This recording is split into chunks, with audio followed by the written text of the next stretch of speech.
کہ اگر کسی عورت کو کوئی مرد اپنی طرف متوجہ کرنے کی کوشش کرے، گناہ کے راستے پہ گھسیٹنے کی کوشش کرے، اور یہ کہہ دے کہ میں اللہ رب العزت سے ڈرتی ہوں، اس عمل کی وجہ سے اللہ تعالیٰ اس کو قیامت کے دن عرش کا سایہ عطا فرمائیں گے۔ شاید ہی کوئی عورت ہو، لڑکی ہو، جس کو اپنی زندگی میں قریب کے لوگوں میں سے کسی نہ کسی کی طرف سے ایسا اشارہ نہ ملا ہو، تو اگر کوئی ایسی کوشش کرے تو اس کا ایک جواب انی اخاف اللہ، میں اللہ سے ڈرتی ہوں۔ کوئی فون کے ذریعے رابطہ کرتا ہے، خط کے ذریعے رابطہ کرتا ہے، کسی رشتہ داروں کی محفل میں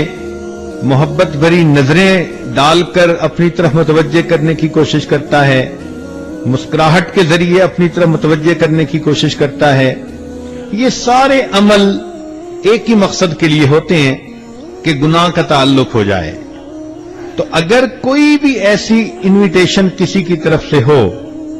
اور عورت آگے سے کہہ دے دل میں کہ انی اخاف اللہ، میں اللہ سے ڈرتی ہوں،